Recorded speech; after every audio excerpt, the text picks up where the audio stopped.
Have you ever wondered why great powers rise with unstoppable force, dominate the world for a moment that feels eternal, and then collapse, as if their strength had always been an illusion?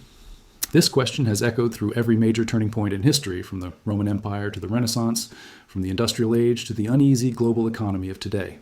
When you look closely, a hidden pattern connects all these eras, a recurring economic cycle that seems to govern the rise and fall of nations as if they were following an ancient script.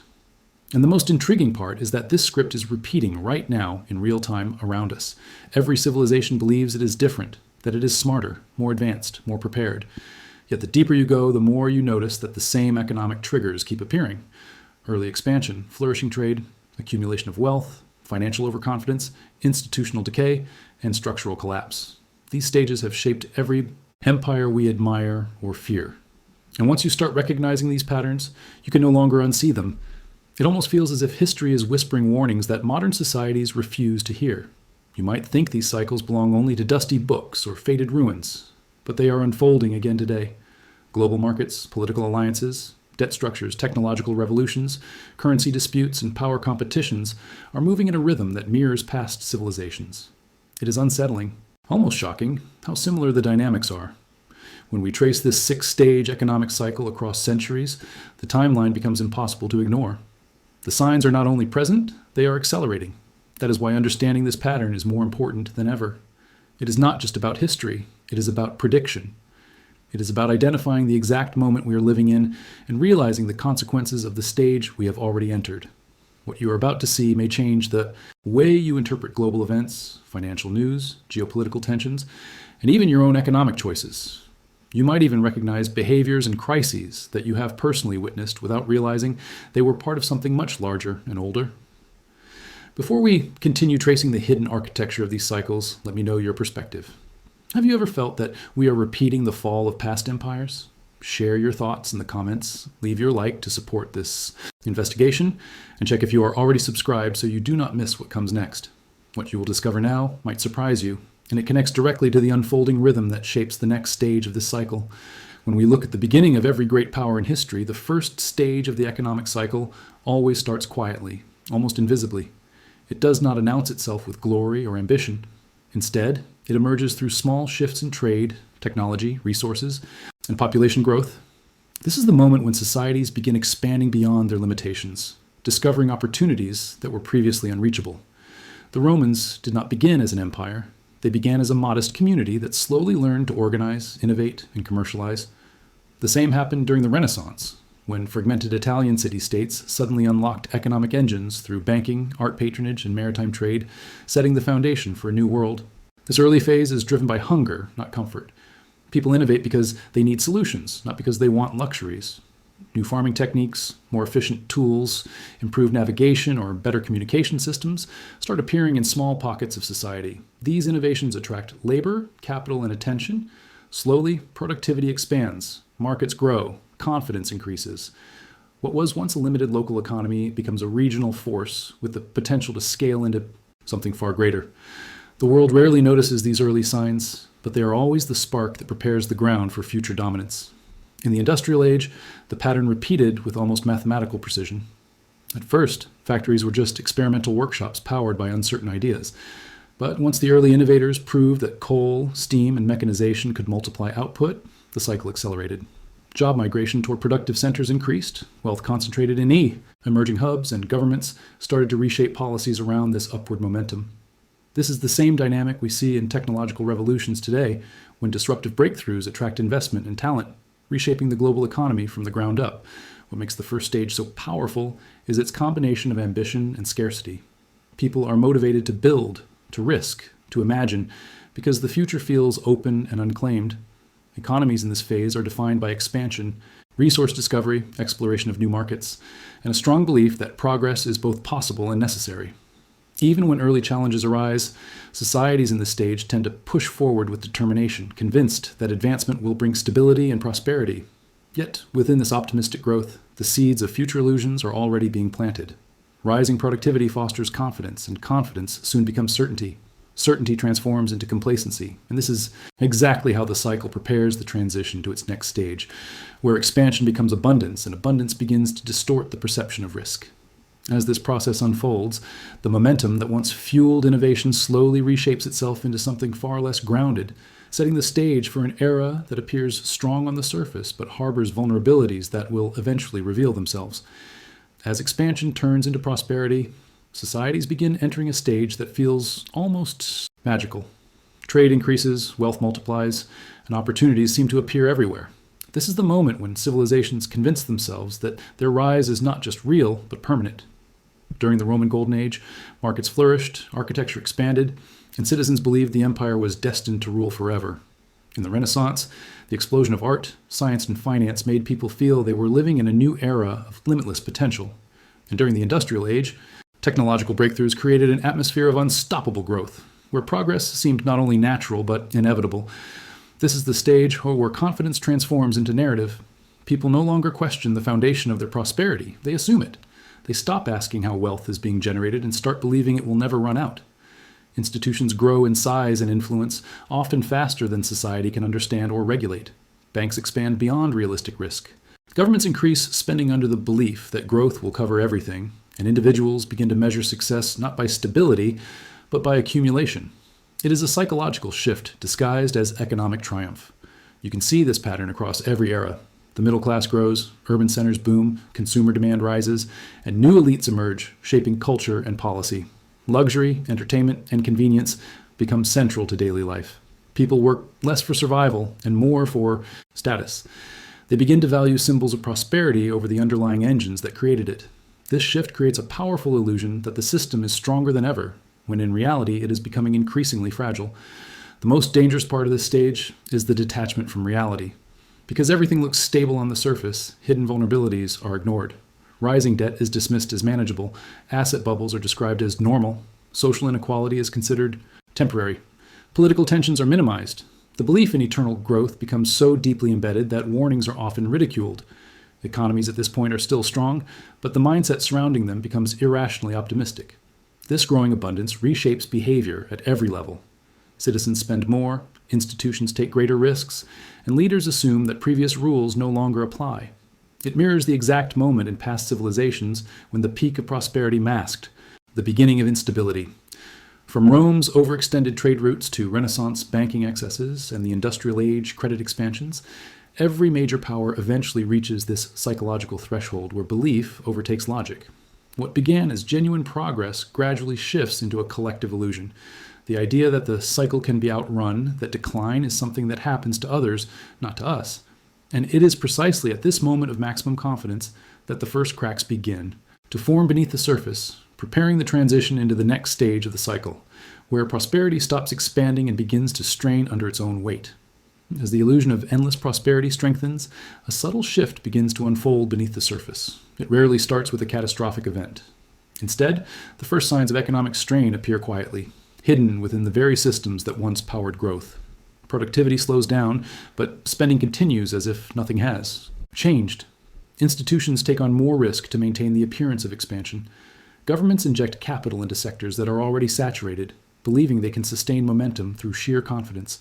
This is the moment when the cycle enters its most deceptive phase, where decline begins long before anyone recognizes it. In every major civilization, this turning point was initially dismissed. The Romans ignored the early drops in agricultural output by expanding their reliance on conquered territories. Renaissance banks quietly accumulated unstable debts while maintaining a facade of elegance and strength.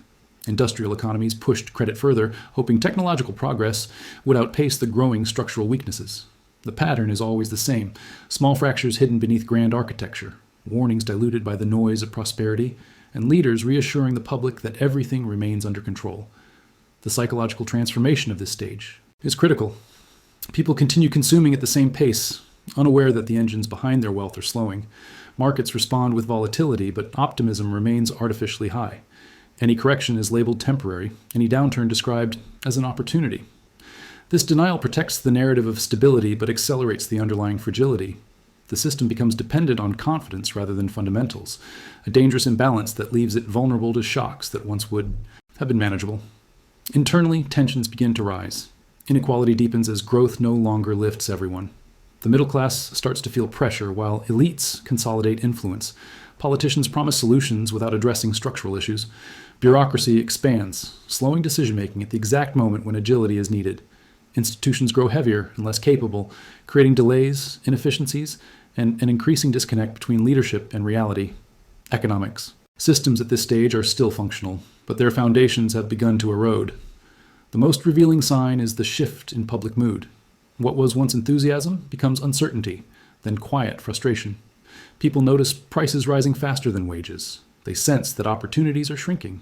Trust in institutions begins to fade, yet there is no dramatic collapse, only a gradual weakening that feels confusing and difficult to define.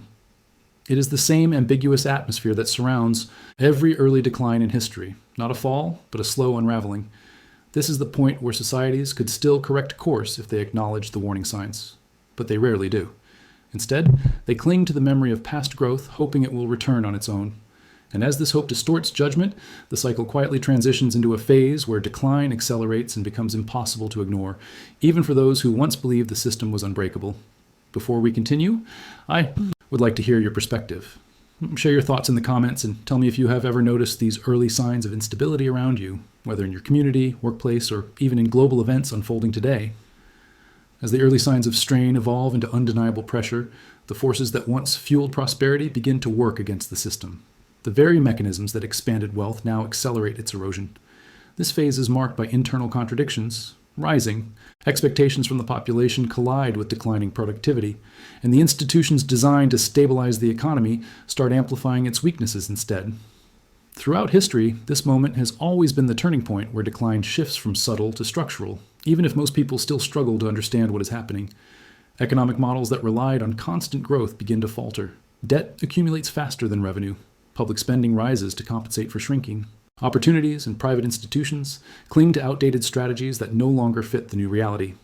In the Roman Empire, overstretched military campaigns and administrative bloat drained resources faster than they could be replenished.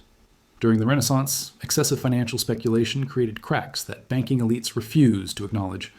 In the Industrial Age, rapid expansion turned into overproduction and market saturation, creating cycles of instability that became harder to control with each attempt to patch the system. Social pressures intensify. As wealth consolidates at the top, the middle class weakens and mobility declines. Citizens who once felt part of a growing economy begin to experience insecurity, reduced access to opportunities, and an increasing sense that the system no longer works for them. This discontent can manifest quietly at first, through frustration, disappointment, but it gradually transforms into something deeper and more destabilizing. When people lose faith in the fairness of economic structures, they also lose trust in leadership, institutions, and long-standing norms. The political environment becomes more polarized. Leaders who once governed with confidence now struggle to address problems without exposing the vulnerabilities they had long denied. Some attempt to shift blame, others propose drastic solutions, while a few cling to nostalgia for earlier prosperity. The system becomes reactive rather than proactive, always, responding to crises instead of preventing them. Policy decisions become inconsistent, alternating between expansionary measures and austerity, each creating consequences that ripple through society in unpredictable ways. Underlying all of this is the erosion of stability. Markets fluctuate more violently, currencies lose reliability, and long-term planning becomes nearly impossible. Businesses delay investments, families reduce spending, and governments scramble to maintain public confidence. What keeps the system running at this point is not strength, but momentum. The inertia of structures too large to collapse suddenly, yet too fragile to return to their former state. In past civilizations, historians often view this stage as the moment when collapse became inevitable, not because of a single catastrophic decision, but because internal pressures were allowed to build unchecked. The mechanisms that once unified society now become sources of tension. The architecture of power starts to crack. And as these fractures widen, the cycle drifts toward a phase where institutional trust diminishes more rapidly, and the struggle for control reshapes the entire economic landscape, pushing the system deeper into the dynamics of decline. As internal pressures intensify and the system becomes increasingly unstable, the population begins to sense that something fundamental has shifted. What once felt like a temporary adjustment slowly evolves into a pervasive atmosphere of uncertainty.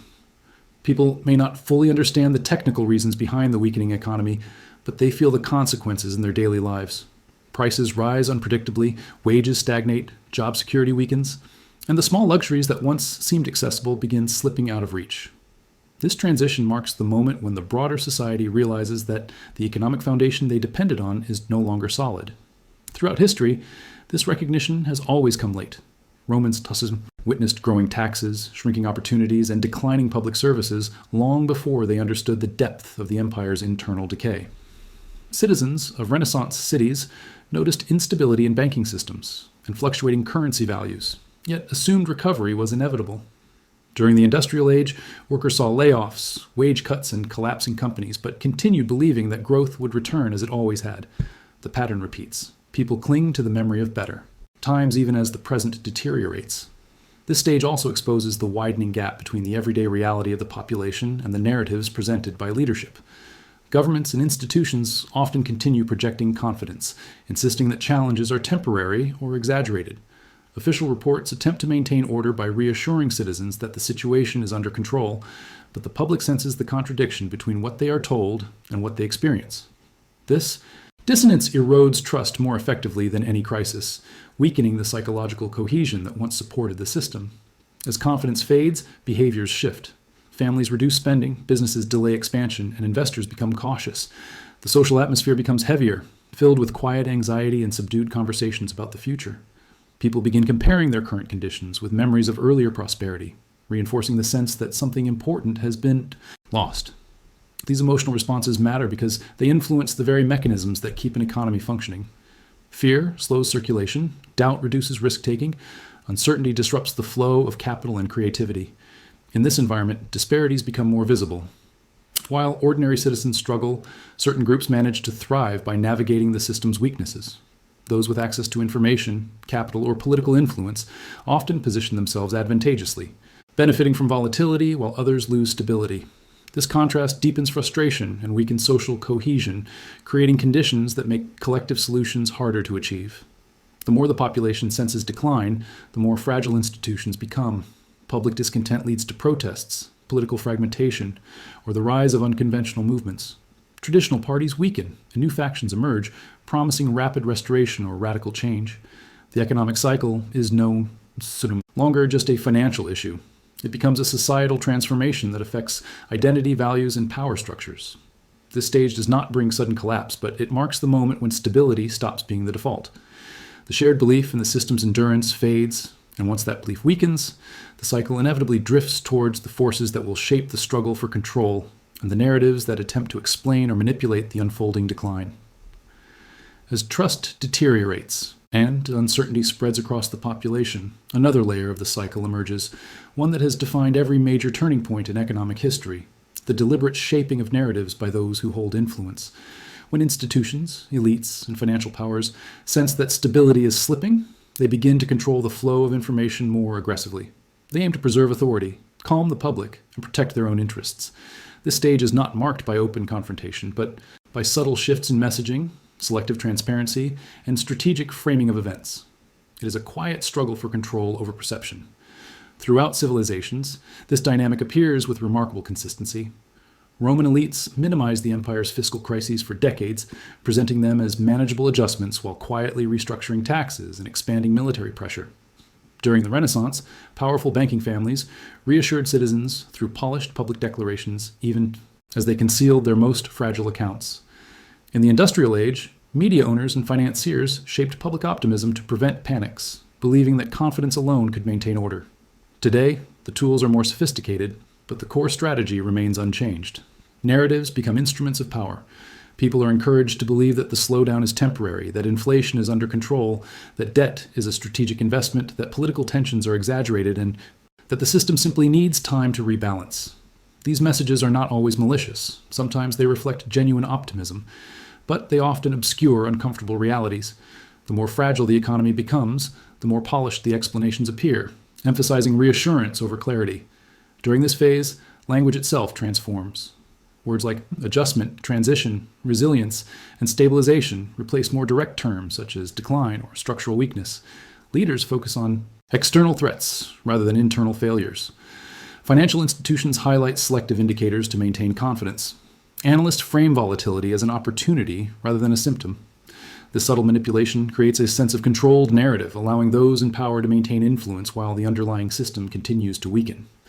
Yet the population, already sensing instability, grows increasingly skeptical. They begin noticing contradictions between official statements and lived experiences. Promises feel less believable, statistics feel less reliable, and reassurances feel distant. This disconnect amplifies social tension and accelerates the erosion of trust. As a result, alternative voices begin to rise, offering competing interpretations. Some are grounded in analysis, others in fear, anger, or opportunism. The information landscape becomes fragmented, making it harder for society to form a unified understanding of the crisis. This fragmentation is a defining characteristic of the later stages of the cycle. When narratives diverge, institutions lose coherence and the public becomes divided. The struggle for control over interpretation intensifies, with each side attempting to frame events in a way that serves its own vision of the future. And this is not merely a battle of ideas, it is a battle for influence, legitimacy, and the power to shape what comes next. And as the gap between perception and reality widens, the forces pulling the system toward us about it, deeper instability grows stronger. Before we move deeper into this pattern, tell me what you think. Have you noticed these shifting narratives in economic or political events around you? Share your view in the comments and let me know which examples stand out most clearly in your experience. As competing narratives intensify and public trust weakens, the system gradually enters a transitional period that every major civilization has faced before. The moment when the old order struggles to maintain relevance while new forces begin to rise from the edges. This stage is rarely dramatic at first. Instead, it unfolds through subtle shifts in economic power, technological influence, demographic changes, and geopolitical tensions. The structures that once defined stability continue functioning, but their authority becomes increasingly symbolic. They exist more as remnants of past strength than as active engines of progress. During these transitions, economic power often shifts toward emerging regions, new industries, or innovative actors that were previously overlooked. In the late stages of the Roman Empire, peripheral provinces gained influence as the center weakened. During the Renaissance, power moved from traditional feudal structures to merchant families and early financial institutions. In the Industrial Age, nations that were once secondary players rapidly surpassed older European powers by embracing new production models and technologies. The pattern has always reflected the same principle. When established systems fail to adapt, new players step into the vacancy they create. This period is also marked by fractures in global or regional alliances. Agreements, once considered unbreakable, become negotiable. Long-standing partnerships weaken as each side tries to secure its own survival. Economic blocs shift focus, strategic interests evolve, and former allies may find themselves competing for influence. These realignments create instability, but also reveal the emergence of new centers of gravity that are preparing to shape the next cycle of prosperity. Social dynamics also transform. Younger generations grow increasingly skeptical of old institutions and seek new models of leadership, work, and identity. Their values differ from those that shaped earlier economic expansion, leading to cultural tension between continuity and change. Innovation becomes more decentralized as independent actors, startups, or unconventional movements challenge established norms. This fragmentation is not a sign of collapse by itself, but rather a sign that the landscape is rearranging in preparation for what will come next. Financial systems reflect this tension as well. Traditional markets may struggle, but new sectors or technologies draw investment and curiosity. Capital begins moving in different directions, following intuition rather than tradition. The contrast between declining legacy structures and rising alternatives becomes increasingly visible. In every civilization, this pattern signals the beginning of a shift in economic identity, the moment when societies start redefining what they value, what they produce, and what they believe represents progress. This environment creates a sense of drift. People feel uncertain, caught between an old reality that no longer works and a new one that has not yet fully formed. Institutions attempt to maintain continuity, but their influence diminishes. Emerging players experiment with new models, but they lack widespread legitimacy. This tension between fading power and rising alternatives defines the transitional stage of the cycle. It reshapes expectations, behaviors, and the balance of global influence, preparing the ground for the final movements of decline and the eventual reconstruction that marks the start of a new historical period. As the transitional stage matures, societies begin moving toward a phase of reconstruction, even if they do not yet realize it. This reconstruction does not start with stability or unity. It begins with exhaustion. After years of strain, uncertainty, and competing narratives, people grow tired of institutions that no longer deliver solutions. They turn their attention toward new ideas, new models of leadership, and new economic structures that promise renewal. This is the moment when the remnants of the old cycle and the early traces of the next one briefly coexist, creating an unusual blend of decline and rebirth. In Previous civilizations, this pattern appeared in strikingly similar ways. After the Roman administrative system became unsustainable, local powers, new trade networks, and emerging cultural identities began shaping the future long before the empire officially fell. During the Renaissance, the breakdown of medieval structures opened space for merchant classes, artists, scientists, and financial innovators to redefine prosperity. And after the Industrial Age faced cycles of saturation and crisis, modern economies emerged through new technologies, regulatory reforms, and global integration. The Reconstruction phase always forms before collapse is fully acknowledged. What defines this moment is not the disappearance of old institutions, but their gradual fading. They continue to operate, but their influence weakens as more agile alternatives rise. New economic actors experiment with unfamiliar methods, pushing boundaries that were previously unimaginable. As traditional structures lose relevance, creativity expands, allowing fresh models of production, trade, governance, and social organization to emerge. This experimentation is often chaotic, but it creates the foundation for the system that will dominate the next era.